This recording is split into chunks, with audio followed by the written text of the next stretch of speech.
బయటికి వచ్చింది. ఆ ప్రసాదం తీసుకొని ఇంకా బేబక్క దగ్గరికి వెళ్ళలేదు. ఇలా వెళ్తే కనుక టర్నింగ్ తిరిగితే బేబక్క దగ్గరికి వెళ్ళాలి ఆ ప్రసాదం పట్టుకుని. ఈవిడంటది, ఎవరు నేను అక్కని, ఎందుకంటే ప్రస్తుతానికి ఆడబిడ్డ అంటాను, ఎందుకంటే అక్కడ జరిగే సిచ్యువేషన్ వాళ్ళిద్దరి మధ్యనే. వాళ్ళు తినరలే, వాళ్ళకి పెట్టకండి, నేను వెనకే ఉన్నాను, మా అక్క వెనకాల కొంచెం. నేను అప్పుడు అనుకున్నాను ప్రైజ్ ది లార్డ్ అనుకున్నాను. ఎందుకంటే నేను తీసుకోను అనేటువంటి మాట బేబకి చెప్పకముందే ఏమండి అర్ధమొగుడితో చెప్పించింది. అర్ధమొగుడు ఎవరు? ఆడబడుచు. వాళ్ళతోనే చెప్పించేసరికి కొంచెం రుసరుసలు అయింది. అయినప్పటికీ పర్వాలేదు. ఏంటంటే ఈ మధ్యన ఆమె ప్రభు యందు నిద్రించారనుకోండి, చింతలమూరులోకి వచ్చారు, రక్షణ కోటలోకి వచ్చారు, అక్కే నడిపించింది. నేను అన్నాను, ఏమై సహవాసం ఉండదు, విజయవాడ వెళ్ళిపోతే మళ్ళీ దేవునికి దూరం అయిపోతారు అని అంటే, ఎలాగనే ఉన్నాయి. ఇంక పెద్దమ్మ మన దగ్గరికి వచ్చిన తర్వాత ఆవిడకి కొంచెం టీబీ సిమ్టమ్స్ వచ్చినాయి. మరి అక్కడ రామకృష్ణ మఠంలోని టెస్టులు చేసి చూశారు. చూసిన తర్వాత వైద్యం అంతా కూడా ఇక్కడే మేము 2 నెలలు చూపించి ఆమెను ఫిబ్రవరిలో రక్షణ కోటాలకి తీసుకెళ్ళి రక్షణ కోటాల్లో రక్షణ పొందింది. అయితే ఆలోచించేయండి, మనల్ని ఎవరైతే ధిక్కరిస్తారో ఏమండి వాళ్ళ అవసరతే దేవుడు వారికి ఏర్పాటు చేస్తారు. శత్రువులు ఎదుట మనకేం చేస్తాడు? దేవుడు భోజనం సిద్ధపరుస్తాడు. అందుకనే గమనించండి, లోక మర్యాదలు మమకారాలు గతించిపోవునే, లోక మర్యాదలు మమకారాలు గతించిపోవునే, ఆత్మీయులతో అక్షయానుబంధం అనుగ్రహించితివే, లోక మర్యాదలు మమకారాలు గతించిపోవునే, ఆత్మీయులతో అక్షయానుబంధం అనుగ్రహించితివే, అందుకే ఈ స్తుతి గణ మహిమల స్తోత్రాంజలి, అందుకే ఈ స్తుతి గణ మహిమల స్తోత్రాంజలి. దేవునికి స్తోత్రము కలుగునుగా. సాయంత్రం ఇంటికి వచ్చాం, ఆవిడ కోపం పోలేదు. ఇంటికి వచ్చిన తర్వాత ఏమండి పెద్దమ్మ చాలా ర్యాష్గా ఉంది, ఏ రోజు పట్టుకుంటుందో ఏంటో నాకు భయం వేస్తుంది. నేనేం భయపడక్కర్లేదు, ఎందుకంటే మనలో ఉన్నటువంటి దురాత్మల్ని తీసివేయగలిగేటువంటి వారు దేవుడు ఒక్కడే, యేసయ్య ఒక్కడే. ఎందుకంటే ఆయన మేసాల గురప్ప గారు అంటారు, నిలువెల్ల ఘోరపు విషమేనయ్యా, మనిషిగా పుట్టిన సర్పానయ్యా, నిలువెల్ల ఘోరపు విషమేనయ్యా, మనిషిగా పుట్టిన సర్పానయ్యా, పాపము కడిగావులే విషము విరిచావులే, పాపము కడిగావులే విషము విరిచావులే, నన్ను మనిషిగా ఇలా నీవు నిలిపావులే, నన్ను మనిషిగా ఇలా నీవు నిలిపావులే. ఒక మనిషిగా నీ జీవితం ఏంటో నీకు తెలిపింది ఎవరు? దేవుడు. ఈ లోకంలోని నీ జీవిత విలువేంటో అసలు తెలుసుకున్నావు అని చెప్పి ఎవరు కూడా మనకి చెప్పలేదు. యేసు ప్రభువారు ఒక్కరే చెప్పారు. ఆయనే మన మీద ఉన్న పాపాన్ని తొలగించాడు, శాపాన్ని తీసివేశాడు. ఎవరు కూడా ఈ శాపాన్ని పాపాన్ని తీసివేయలేనటువంటి వాడుగా ఎవరు లేరు. కాబట్టి నువ్వేమీ ఆధారపడక్కర్లేదు. బాగా గమనించండి, ఒక్కొక్కరు వస్తున్నారు. ఎవరైతే అన్నారో, ఎవరైతే తోలగొట్టారో, ఎవరైతే దూషించారో వారు వచ్చి రక్షణ కోటలోకి వచ్చి రక్షింపబడి వెళ్తున్నారు. దేవునికి స్తోత్రం కలుగునుగాక. మనం నిలబడాలండి, మనం నిలబడాలి. ఎందుకంటే దేవుని వాక్యం మనతో మాట్లాడుతూ ఉంది. చూసినప్పుడు అక్కడ అంటాడు సకల జాత పక్షులను. ఆవిడేదో అనుకుంటే ఎలా కుదురుద్ది? మీ అందరూ ఆత్మీయులు, మీ అందరితో నాకు అనుబంధం దేవుడు ఏర్పాటు చేశాడు, ఆత్మీయులతో అక్షయ అనుబంధం. అందుకని వారిలో ఒంటరి వాడే 10 వందలని చెప్పి దేవుని వాక్యం మనతో మాట్లాడుతుంది. ఆలోచన చేయండి. కనుక చూచినప్పుడు వేరు పరిశుద్ధమైనదైతే కొమ్మలను పరిశుద్ధములే. అయితే అతని కొమ్మలు ఎవరి కొమ్మలు? విశ్వాస యొక్క కొమ్మలు ఏమవుతాయంట? విశాలముగా పెరుగుతాయంట. దాని నీడను సకల జాతి పక్షులు వచ్చి విశ్రాంతి తీసుకుంటాయంటండి, గూళ్ళు కట్టుకుంటాయంట. ఎంత అదృష్టం ఒకసారి ఆలోచించేయండి. మనందరం ఒకటే. మనందరిలో ప్రవహించేది ఏ రక్తం? యేసయ్య రక్తం. మన గోత్రం యూదా గోత్రం. చెప్పండి ఒకసారి పెళ్ళిలో మీ గోత్రం ఏంటంటే అప్పేశ్వర గోత్రం అన్నాడు. అంటే అప్పులతో ఉన్నటువంటి పరిస్థితిని బట్టి అప్పేశ్వర గోత్రం నేను అనుకునేవాడు అనమాట. అలాగే అయితే మరొకరి గోత్రం ఏంటంటే పాలేశ్వర గోత్రం అన్నాడు. వీళ్ళు ఎక్కువ పాలు తాగుతారేమో, అందుకే పాలేశ్వర గోత్రం అనుకునేవాడిని. రకరకాల గోత్రాలు. మనందరికీ కలిపి ఒకటే గోత్రం. ఏం గోత్రం చెప్పండి? యూదా గోత్రం. యూదా స్తుతి గోత్రపు సింహమా, యేసయ్యా నా ఆత్మీయ ప్రగతిని స్వాధీనమా. యూదా స్తుతి గోత్రపు సింహమా, యేసయ్యా నా ఆత్మీయ ప్రగతిని స్వాధీనమా. నీవే కదా నా ఆరాధనా, ఆరాధనా స్తుతి ఆరాధనా. నీవే కదా నా ఆరాధనా, ఆరాధనా స్తుతి ఆరాధనా, ఆరాధనా స్తుతి ఆరాధనా. దేవునికి స్తోత్రం కలుగునాక. ఏ గోత్రం అంది? గట్టిగా ఇటు నుంచి రాల సౌండ్. మనందరి గోత్రం ఏంటి? పెదవులతో కాదు, హృదయంతో చెప్పండి. యూదా గోత్రం. ఎందుకంటే యూదా గోత్రపు సింహం కడుపును పుట్టామండి మనం. చిన్నవారికి ఎంచుకోకండి. ఏమండి? అప్పేశ్వర గోత్రం, పాలేశ్వర గోత్రం, నాగేంద్ర గోత్రం. ఏమండి? మాది నాగేంద్ర గోత్రం అండి. పాము ఆడుతుంటుంది, మనకి దానికి చాలా విరోధం.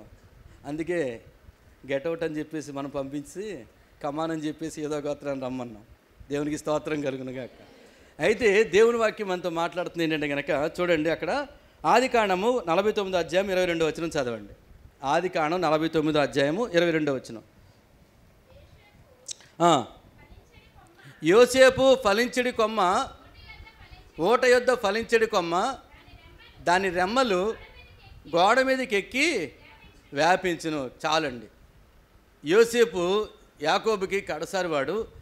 తనకు అంటే ఇంకో కుమారుడు ఉన్నాడు. అయితే మొత్తం మీద చిన్నవానికి మరి చూస్తే కనుక ప్రవచనం ముందే తండ్రి చెప్తున్నాడు, యోసేపు ఎలా ఉంటాడంటే ఫ్యూచర్లో ఫలించడి కొమ్మగా ఉంటాడు.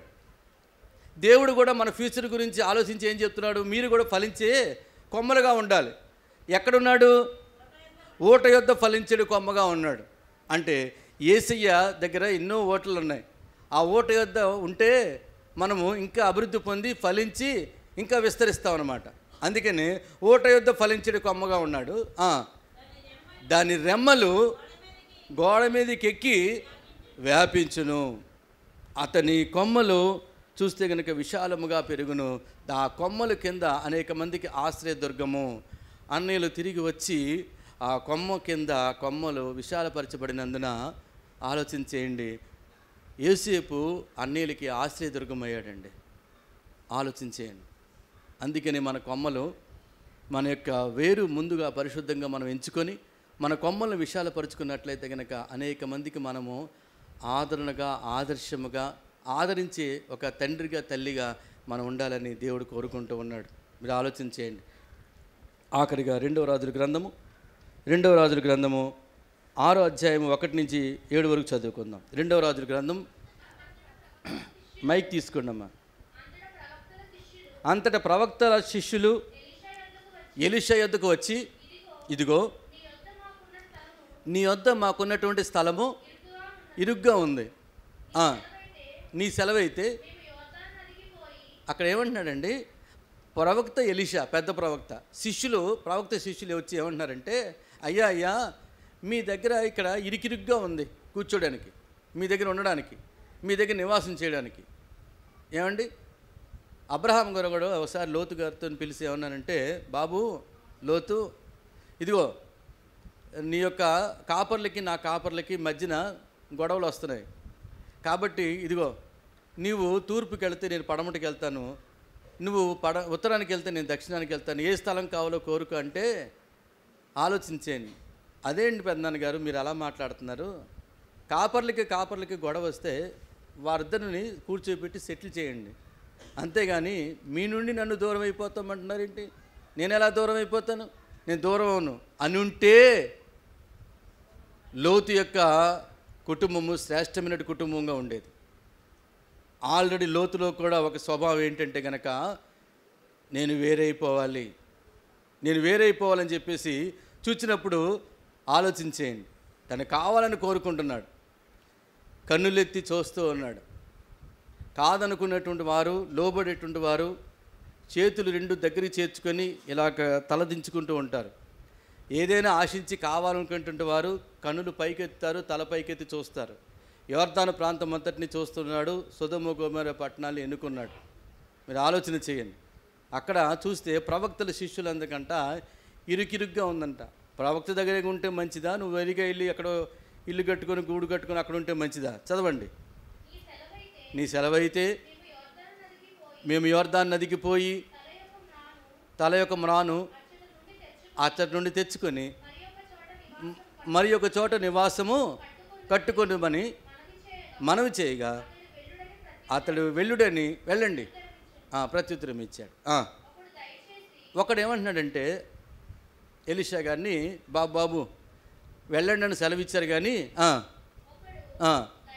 దయచేసి నీ దాసులమైనటువంటి మాతో కూడా నీవు రావాలని నేను వస్తాను పదండి.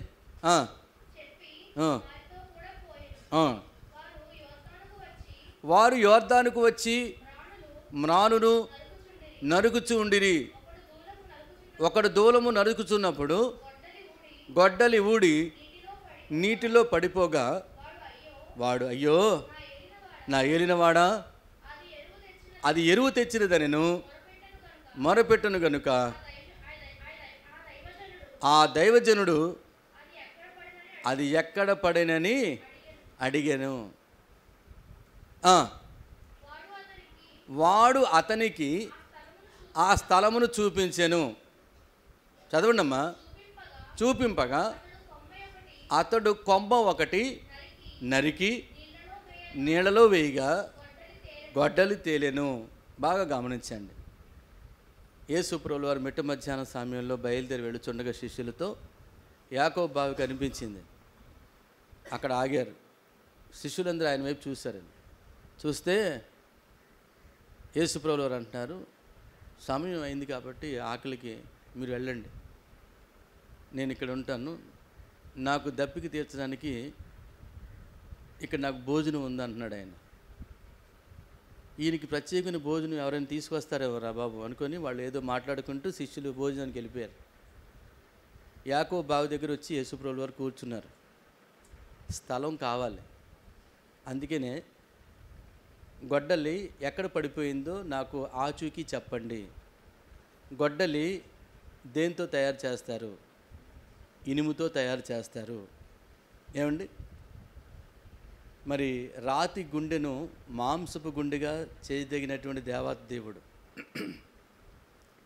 చెట్టు కొమ్మ భవిష్యత్ అంతా బరువైనటువంటి ఆ యొక్క గొడ్డలి నీళ్ళలో పడిపోగానే లోపలికి వెళ్ళిపోయింది, పైకి తేలలేదు. ఇప్పుడు కొమ్మ ఒకటి ఎలీషా ప్రవక్త ఏమన్నాడంటే విరిచి ఆ కొమ్మ నీళ్ళలో వేసాడు. నీళ్ళలో వేయగా వెంటనే గొడ్డలి పైకి తేలింది. అమ్మా, ప్రతిరోజు ఇక్కడికి వస్తున్నాం, నీళ్లు చేదుకొని వెళ్తున్నాం. ఈ నీళ్లు త్రాగువాడు మరలా తప్పికొంటాడు, నేను ఇచ్చేటువంటి నీళ్లు ఎన్నిటికీ తప్పికొనడు, నిత్యము ఊరుడి నీటి బొగ్గగా ఉంటుందని చెప్పి మాట్లాడినప్పుడు ఆవిడంటది, బాబు ఆ నీళ్ళు కొంచెం నాకు ఇచ్చేస్తే నాకు ఈ యాతన ఉండదు, ఇంకా అనేక మంది పెనిమిట్లతోని నేను నివాసం చేస్తాను. అలా నివాసం చేయడానికి యేసు ప్రభువు వారు వచ్చి ఆ స్థలంలో యాకోబు బావి దగ్గర మిట్ట మధ్యాహ్నం కూర్చొని వెయిటింగ్. అందుకని ఎలీషా అంటున్నాడు, ఎక్కడ స్థలం ఎక్కడ అని అడుగుతున్నాడు. నువ్వు రక్షింపబడ్డానికి నా రక్షణ స్థలము రాజువలే పట్టపల్లి సూర్యరావు గారి ఇంట్లో రక్షణ కోడికలు, ఆ కోడికలో రక్షణ పొందాను. మరొక రక్షణ కోడిక, నీ స్థలం ఎక్కడ? పుట్టిన స్థలం గాదిలిపాలెం. నీ స్థలం ఎక్కడ? చింతలమూరి. నీ స్థలం ఎక్కడ? కృష్ణాపురం. మీరు ఆలోచించండి, స్థలం ఎక్కడ అంటే కనుక స్థలంను చూపిస్తూ ఉన్నారు. ఈ రోజున యాకోబు బావి దగ్గరే సమరయ స్త్రీ యొక్క ఇనప గుండె లాంటి గుండెను బయటికి తీసి ఈ కొమ్మని ఆలోచించేయండి. యెషయా మొద్దు నుండి చిగురు పుట్టినంటే గనక ఈ రోజున తండ్రిగా ఉన్నటువంటి పరిస్థితిని బట్టి కుమారుడిగా ఒక కొమ్మగా తయారయ్యి ఆయన అంటున్నాడు కదా, ఆఖరిగా అయ్యా అటువంటి పాపుల కొరకు నేను ఆహుతి అయిపోవాలా అని ఈ గిన్నె నా ఎదురు నుండి తొలగిపోనివ్వకూడదా అని అంటే 3 సార్లు ప్రయత్నం చేశాడు ప్రార్థన చేసి. లేదు, నీ చిత్తమే సిద్ధించునుగాక అని తల వంచి సిలువ చేతికి అప్పగించి పడిపోయాడు. మీరు ఆలోచించండి, ఆ కొమ్మలో నుంచే చేయబడిందే చెక్క సిలువ. ఆ చెక్క సిలువ మీదే యేసు ప్రభుని సిలువ వేయడం ఆ మ్రాను మీద. మీరు గమనించండి, దానితోనే ఈ లోకం అంతటికీ మనకి రాతి గుండెను తీసివేసి దేవుడు మాంసపు గుండెగా చేసిన దేవుడు ఆ కొమ్మ చేత. ఈ రోజున ఆ కొమ్మ ఏమవ్వాలంటే ఇలాగా ఉన్నటువంటి మనందరితో పెనవేసుకునేటువంటి జీవితాన్ని బట్టి ఒక్కొక్క కొమ్మలో నుంచి విశాలమైనటువంటి ఆ కొమ్మలు పెరిగి అనేక మందికి ఆదరణ ఆశ్రయంగా ఉండేటువంటి స్థానాన్ని మనం అందించాలి. ఒకసారి ఆలోచన చేయండి. అందుకనే అతని కొమ్మలు విశాలపరచును. ఏమంటున్నాడు? అతని కొమ్మలు విశాలముగా పెరుగును. అంటే ఆయనలో ఉండేటువంటి కొమ్మలు ఏమవుతాయంట? విశాలముగా పెరుగుతాయంట. ఆయనలో లేని కొమ్మలు ఎలా ఉంటాయి? నరికి వేయబడతాయి, అవి పెరగవు. మీరు ఆలోచించేయండి. మరి ఇక్కడ చూసినప్పుడు దేవుని వాక్యం మనతో మాట్లాడుతూ ఉంది. మరి మొదటిగా చూసినప్పుడు నేను అతనితో నిజంగా స్నేహిస్తాను, నేను అతనికి ఎలాగుంటానంటే వాగ్దానం చేస్తున్నాడు. ఏమంటున్నాడు? చెట్టుకు మంచు ఉన్నట్లుగా నేను అతనికి ఉంటాను, తామర పుష్పము పెరిగినట్లు నాతో కూడా ఉండేటువంటి వారు అభివృద్ధి పొందుతారు. మూడవది, లెబానోను పర్వతము తన వేళ్ళు తన్నునట్లు వాళ్ళు తన్నుతారు, అంటే కదలని స్థితిలోని వాళ్ళు నిలబడతారు. నాలుగవదిగా చూస్తే కనుక అతని కొమ్మలో ఎలా ఉంటాయి తెలుసా? విశాలముగా పెరుగునంటే నీ హృదయము నా హృదయము విశాలపరచబడాలి, విశాలపరచబడాలి. వెనక్కి తీసుకునే వారంగా ఉండకూడదు. ఏమండి, కొంతమందికి పెట్టనా వద్దా పెట్టనా వద్దా పెట్టనా వద్దా ఇది ఉంటే రేవుడు బంద్ చేస్తుంది. మీరు ఆలోచించండి, అయినా వద్దా అయినా వద్దా అయినా వద్దా. ఏమండి, ఇది ఉంటే రేపుడు పని చేస్తుంది. ఆల్రెడీ 100 తీస్తాం, 100 తీసిన తర్వాత 100 వేసేయడమే, దాని వెనకాల 10 కాగితం ఉందిగా, అది వేస్తే సరిపోద్దులే. బాగా గమనించండి. మరి ఇటువంటి సంకుచితమైనటువంటి మనస్తత్వాలు మనకు ఉండకూడదు. ఎందుకంటే ఇవన్నీ కూడా మనకి మన యొక్క కొమ్మకి పెరిగేటువంటి విశాలమైనటువంటి కొమ్మలు. ఆలోచన చేస్తూ ప్రార్థన చేసుకుందాం. ఈరోజు నేను అనుకున్నాను ఆ 4 విషయాలు చెప్దామని, సమయం మరి చాలా అయిపోతుంది. మనకి ఒక చిన్న స్తుతి కూడా ఒకటి ఉంది. ఏమండి, ప్రార్థన చేసుకుందాం. అందరు కళ్ళు మూసి తల్ల వంచండి.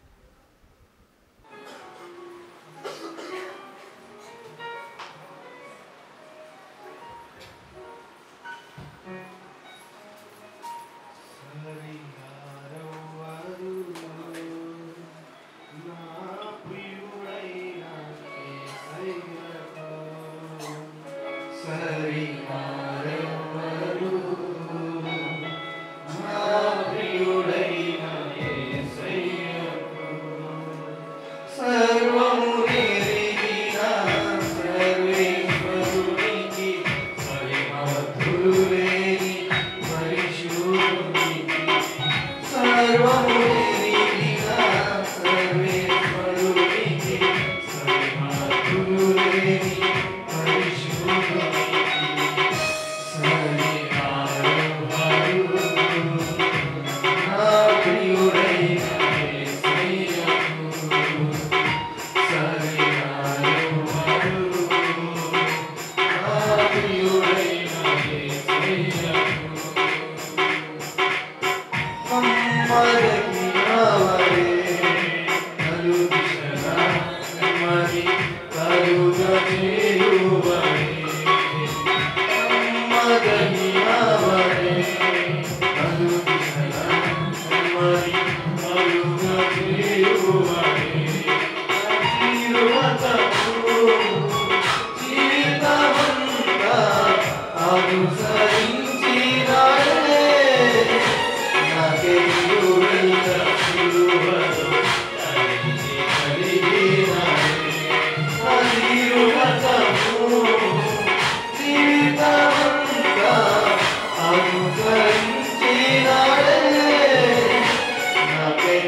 Yes.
పరిశుద్ధమైన మా ప్రభువా, ప్రేమ కలిగిన తండ్రి, మీ ప్రేమ కొరకు వేలాది వందనాలు నాయన, కృప కొరకు వేలాది స్తుతులు స్తోత్రాలు తెలియజేస్తున్నాను. ఎంతవరకు నా ప్రభువా, ఎత్తబడిన వారికి మీరు కట్టి ప్రయత్నం చేయాలి నాయన. అలాగే తండ్రి నా ప్రభువా, స్తుతి ఆరాధనలో మీరండి నాయన, నాతో మాట్లాడేదాన్ని బట్టి మీకు వందనాలు, స్తుతులు స్తోత్రాలు తెలియజేస్తున్నాను. ఇక్కడ బిడ్డని నేను కుటుంబం దీవించి ఆశీర్వదించమని ఘనత మహిమ ప్రభావానికి ఆలోచించుకున్నాను. యేసు నామములో వేడుకలు చేస్తున్నాము తండ్రి. అలాగే నిలబడి వచ్చినటువంటి ఆడపిల్ల ఎవరు పాట పాడుతుండగా మన కానుకలు సమర్పించుకుందాం.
ఇదేనా మరి మనకి చిన్న స్థుతి కొట్టం.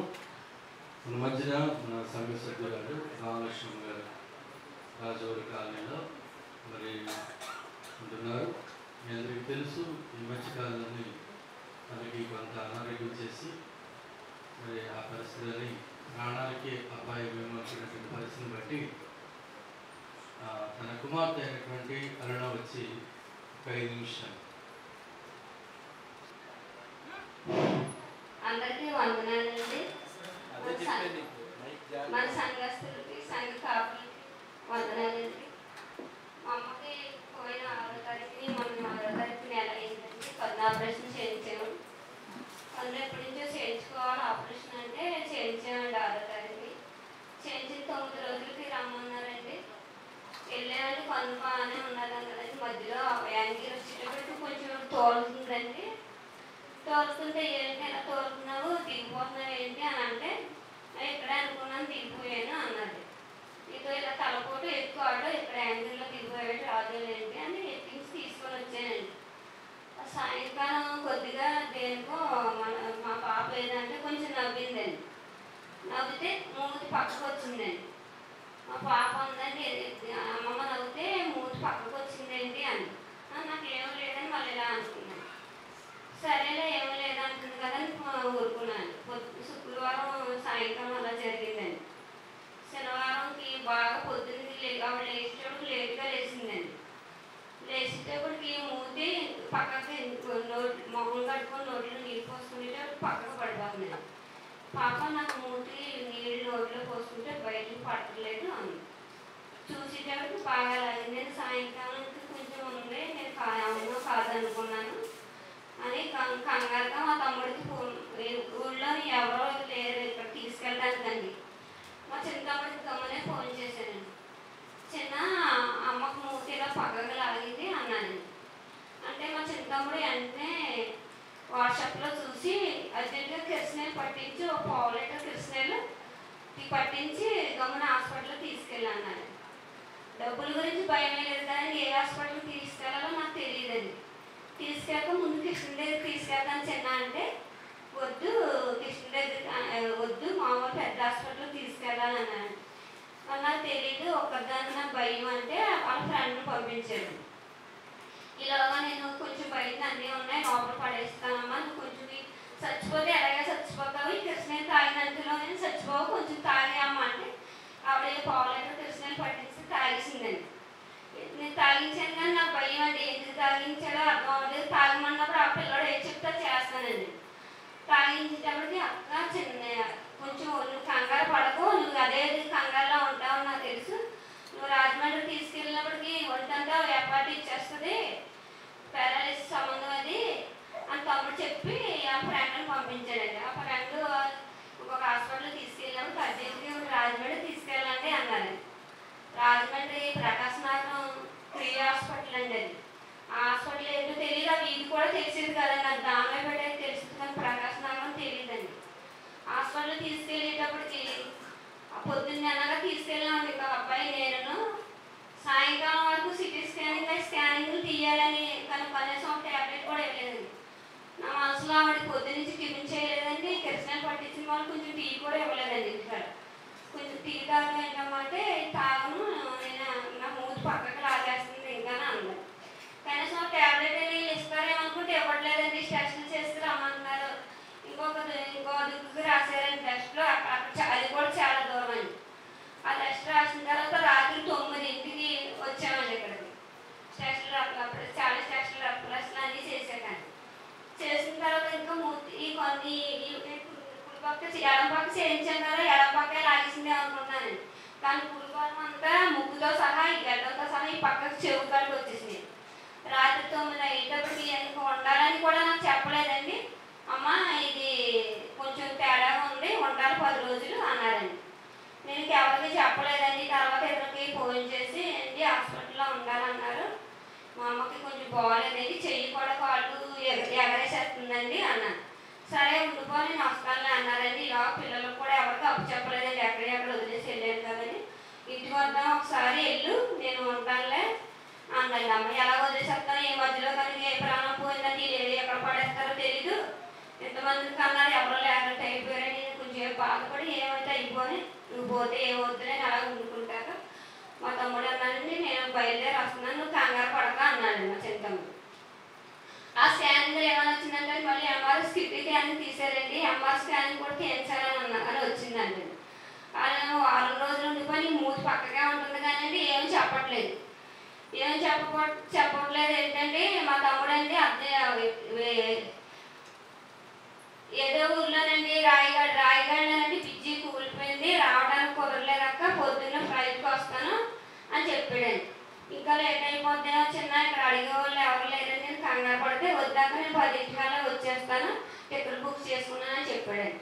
పెద్ద తమ్ముడు వచ్చినా అంతగా గమ్మున ఎక్కడ తీసుకెళ్తారో తెలియదండి. ఇంకొక తమ్ముడు అమాయకం అండి. చిన్న తమ్ముడు వస్తేనే ఏం చేయాలి అని నేను ఒక కంగారు పడిపోతే డాక్టర్ గారు అంత బేగా అయిపోద్ది ఏంటమ్మా అనేవారు. ఇంకా అన్ని కొద్ది ఇప్పుడు కొంచెం ఆరం కూడా అంటే మూతి పక్కకు లాగేస్తుందండి. ఈలోగా మీకు ఇంకో స్కానింగ్ ఆ స్కానింగ్ ఇంకో స్కానింగ్ వచ్చింది. ఆ స్కానింగ్ తీయించుకురాండమ్మా మళ్ళీ పంపించారండి. 3 రోజులు పోయాక ఆ స్కానింగ్ తీయడానికి వెళ్తే స్కానింగ్కి డబ్బులు కట్టేసామండి. అదే పక్క వీధిలో రండి డబ్బులు కట్టేసాం 5,500 కట్టాలమ్మా అన్నారండి. నాకు కట్టానండి. కట్టిన తర్వాత ఆలో పోలీస్ మాది ఇక్కడ మిషన్ పోయింది ఇంకో స్కానింగ్ ఇంకో లిఫ్ట్ తీసుకెళ్తామని నాకు చెప్పలేదండి. కూర్చోబెట్టి ఇలా తమ్ముడు వచ్చి బండి కొంచెం పోయింది కదా బండి లేకపోతే తిరగడానికి బండి ఇంకో లిఫ్ట్ ఇచ్చి బండి పాలు చేయడానికి వెళ్ళి బండి పట్టుకొని వచ్చి ఇదేంటాక ఇంకా స్కానింగ్ దగ్గర ఉన్నామంటే ఇవ్వట్లేదు చెప్పండి తీయలేదు ఇంకా అన్నాను. ఇదేంటి డబ్బులు ఎంత కట్టేసా అని వాళ్ళు అడిగారండి. డబ్బులు ఎంత కట్టించుకున్నారండి స్కానింగ్ తీయలేదంటే మా స్కానింగ్ ఇప్పుడు నేను 3 రోజులు అయిందని పోని మేము జిఎస్ఎల్ తీసుకెళ్తామండి. జిఎస్ఎల్ అయితే ఫ్రీగా కదండి మేము ఫ్రీగా అయితే ఇంకో దగ్గర తీర్పించుకుందు ఇన్ని డబ్బులైనా పర్వాలేదని కానీ ఇక్కడ తీసుకొచ్చాం. మా తమ్ముడు వద్దులే మా డబ్బులు మాకు ఇచ్చే వెళ్ళి అడుగు అన్నాడండి. అడిగితే ఏం డబ్బులు ఇచ్చేయండి అని మా తమ్ముడు ఫ్రెండ్ నేను వెళ్ళి అడిగాను. అడిగితే ఇవ్వమమ్మ మేమే తీసుకెళ్తామన్నారు. తీసుకెళ్తామంటే వద్దులే తమ్ముడు అన్నారు డబ్బులు పోతే పోలేరా సీను ఇంకో దుక్కులు స్కానింగ్లు చాలా దుక్కులు చేస్తారు ఎలా అంటే కాదు ఇది తీసిన దగ్గరే మాకు తీసుకెళ్ళాలి మాకు వాట్సాప్లో వస్తుంది అని అలా పెట్టారండి. డబ్బులు పోయినా పర్లేదు మేము వెళ్ళిపోతామని మా ఇద్దరు తమ్ముడు చిరాపడ్డాడండి. మేము తీసుకెళ్తామండి మా బండి మీద తీసుకెళ్తామని వాళ్ళు ఆంబులెన్స్ మీద పంపించారు. నేను ముందే ఎక్కడో ఆంబులెన్స్ తమ్ముడు బండి మీద వెళ్తాను అనొచ్చు కదండి. వాళ్ళు ఎక్కించిన దాని మీద వెళ్ళాలి కావాలని ఎక్కింది. సముద్రాల్లో వెళ్ళాలి మళ్ళీ ఆవిడకి సైరన్ అది దానికి సైడ్ అవ్వడానికి సైరన్ వేస్తుంది కదండి. దానికి మళ్ళీ బీపీ చెప్పి మళ్ళీ మూడు ఇంకా పక్క కొట్టేస్తుంది. నేను ఆ రోజు మాత్రం చాలా ఏడ్చాను. ఇంటి డబ్బులైనా ఎంత స్కానింగ్లు తీయించినా ఇవ్వలేదు కదండి. ఆ రోజు అన్నింటికి నన్ను పట్టుకు తినేస్తా ప్రతిదానికి నువ్వు కంగారు పడిపోతావు దేనికి ఆపరేషన్ చేసినప్పుడు కన్ను కంగారు పడలేదన్నా దానికి కంగారు పడే కోసం నరాలు బలహీనం అయితే నీకు పారాలిసిస్ కింద వచ్చేసింది అంటే ఇవి ఆఫ్ చేసేయమ్మా తమ్ముడికి ఫోన్ చేశాను. ఆఫ్ చేసేయమను సైలెన్స్ అంటే వాళ్ళకి ఆఫ్ చేయడానికి మనం చెప్పడానికి కుదరదండి. అమ్మ ఎందుకు సైడ్ ఇవ్వడానికి వీళ్ళు సైరన్ ఏమంటున్నారు వేస్తున్నారు నువ్వు కంగారు పడకన్నా సరే ఇవి కాల్ చేతులు కొట్టేసుకుని నన్ను కంగారు వచ్చి ఎలాగైతే జిఎస్ఆర్ తీసుకెళ్ళారండి. తీసి మళ్ళీ రాత్రి 10 అయిందని వచ్చి 3 రోజులు పోతే ఇవ్వలేమన్నారని 3 రోజులు పోయాక ఇచ్చాక 10 రోజులు అయింది ఏది సమాధానం లేదు అని తమ్ముడు గట్టిగా పడితే అన్నారండి కరెంటు పెట్టాలండి అన్నారు. కరెంటు ఇంటికాడికి వెళ్ళాక పెట్టించుకుంటానండి ఎంత డబ్బులైనా పర్వాలేదని. ఇవాళ 10 రోజులు ఇచ్చేటప్పటికి మూతి ఇలా పక్కకే ఉందని ముక్కుతో ఈ కన్ను మొత్తం సెంపంతా ఈ గడ్డం కూడా ఇలా పక్కకు వచ్చేసినాయండి. చెయ్యి కాలు ఎగరేసింది కానీ సొరస ఉండేదండి ఇల్లుతే చేసిన సొరస ఉండేది. అప్పుడు ఇంటికి తీసుకొచ్చిన తర్వాత తమ్ముడు 10 రోజులు కరెంట్ అలా పెట్టించాడండి. పెట్టించిన తర్వాత మామూలుగా ఎదురుపాలంగా వచ్చిందండి. దేవుడి కృపలు ఎవరో ఆమెకి అలా వచ్చిన తర్వాత అసలు రాదు మెదడు బాగున్న వల్ల మాట సొరస వచ్చింది కానీ ఒంట్లో కూడా సొరస లేదు. దేవుడి కృప వల్ల మీ దేవుడి గొప్ప వల్ల బాగానే వచ్చింది అని చెప్పారండి. ఇప్పుడు బాగానే ఉందండి. కొంచెం రాత్రులు చెయ్యి కాలు ఎగరేస్తుందండి. కాలు బాగా వంకరలు అయిపోతున్నాయని కొంచెం బాధపడుతుంది. దాని గురించి ప్రార్థనలో పెట్టండి. మీ ప్రార్థన ఫలించి దేవుడు తన సన్నిధిలో తీసుకొచ్చినందుకు వందనాలండి. చిన్న సాక్షి